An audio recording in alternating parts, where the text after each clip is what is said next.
Magandang gabi sa ating lahat. Meron po tayong tatlong weather systems na minomonitor sa ngayon at una na dyan ay ang low pressure area na malapit na sa ating kalupaan. As of 3 in the afternoon ay nasa coastal waters na ito ng bayan ng Dinapigue sa Isabela. Inaasahang lalapit pa itong low pressure area dito po sa may northern Luzon at possible na malusaw na rin ito either mamayang gabi or bukas.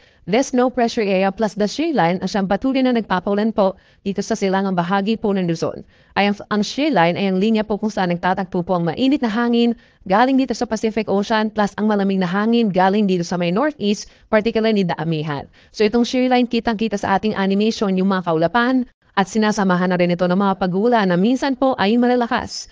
At samantala dito naman sa kaliwang parte ng Luzon, meron po tayong northeast monsoon or Amihan na siya nagdadala pa rin po ng generally mas malamig na panahon, makulimlim na panahon in general na sasamahan lamang po ng mahina hanggang katamtaman na mga pag-ulan. At dito sa Visayas and Mindanao, generally mainit na may chance lamang po ng mga pulu-pulong pag-ulan. Sa mga susunod na oras or mamayang gabi hanggang bukas sa madaling araw, pinakamataas pa rin po ang chance ng mga pag-ulan dito sa silangang parte ng Luzon, lalo na dito sa may mainland, Cagayan, pababa ng Isabela, Quirino, Aurora, maging dito po sa may Bulacan, Metro Manila, malaking bahagi ng Calabarzon mataas ang chance ng ulan lalo na dito sa Quezon at sa mga probinsya ng Camarines Norte, Marinduque, and Oriental Mindoro. So mag-ingat po sa mga posibleng pagbaha at pagguho ng lupa.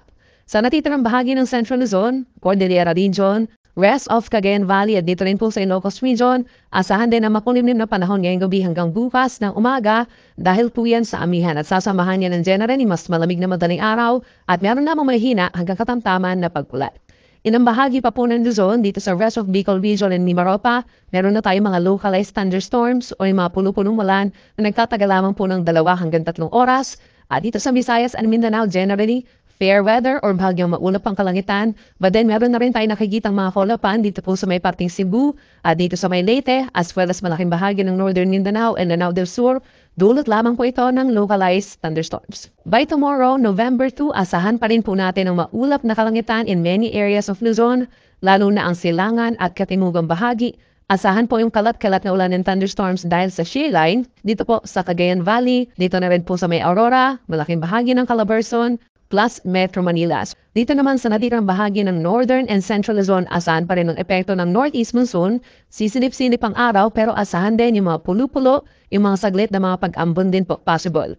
At dito naman sa natitirang bahagi ng Southern Luzon, itong Mimaropa and Bicol Region, bubuti ang panahon particularly dito sa may Camarines Provinces at aasahan naman in general ni maaraw at minsan maulap na kalangitan over Mimaropa, nasasamahan lamang po ng mga saglit na pagulan na walang kinalaman sa anumang weather disturbance. Sa ating mga kababayan sa Visayas, halos katulad pa rin po ng weather conditions. As today, yung magaganap po by tomorrow, araw ng Thursday, bahagyang maulap at minsan maaraw na kalangitan, nasasamahan lamang ng mga localized thunderstorms o yung mga pag-ulan na dulot ng mainit na panahon. Sa ating mga kababayan sa Mindanao, asahan din po ang mainit at malinsangang panahon lalo na sa tanghali. Then pagsapit po ng hapon hanggang sa gabi, meron tayong mga localized thunderstorms o yung mga pulo-punong ulan na nagtatagal lamang ng 1 hanggang 2 oras. Sa ating mga kababayan po na maglalayag bukas, asahan pong maalong karagatan dito sa malaking baybayin po ng Luzon dahil pa rin yan sa northeast monsoon or amihan. Possible yung hanggang 3.4 meters po na nasa isang palapag ng gusaling taas sa mga pag-alon. Delikado ito sa maliliit na sasakyang pandagat, lalo na sa mga nangingisda over in the West Philippine Sea at sa may Philippine Sea sa silangan po ng Luzon. Over Visayas and Mindanao, ganun pa rin po generally banayad hanggang katamtaman ng taas sa mga pag-alon. Maliban na lang po may mga thunderstorms, possible pa rin umakyat ng 2 metro ang mga pag-alon. And for the next 3 days, iilal pa rin po ang northeast monsoon dun lamang po sa may northern Luzon dahil aasahan yung paghina pa ng shear line, aakyat ito patungo sa may Batanes and Babuyan Islands. So magre-replace po itong malamig na amihan dun sa may northern Luzon pagsapit po ng Friday hanggang weekend. But meron po tayong possible na mabuo na low pressure area over the weekend sa may silangan po ng Mindanao at doon naka-embed po yung intertropical convergence zone. Yung low pressure area at possible na magpaulan ito sa silangang parte po ng Mindanao over the weekend. So sa Metro Manila, Friday hanggang Sunday, asahan pa rin ang bahagyang maulap hanggang sa maulap na kalangitan na sasamahan ng mainit na panahon hanggang 32 degrees Celsius sa tanghali at sasamahan din na mga pulo-punong ulan dulot ng localized thunderstorms. Sa mga mamamasyal po dito sa Baguio City at mga kalapit na lugar dito sa Cordillera Region, asahan pa rin generally maaraw naman na umaga dahil po sa amihan, sasamahan niya ng hanggang 16 degrees Celsius na minimum temperature sa madaling araw at hindi mainit sa tanghali, sa hapon hanggang sa gabi doon naman nagkakaroon ng mga pag-uulan pero hindi po ito malalakas at hindi naman ito mga thunderstorms. Sa ating mga kababayan po sa Kabikulan, Friday and Saturday, asahan pa rin ang bahagyang maulap hanggang maulap na kalangitan throughout those days at sasamahan lamang ito ng mga saglit na pagulan.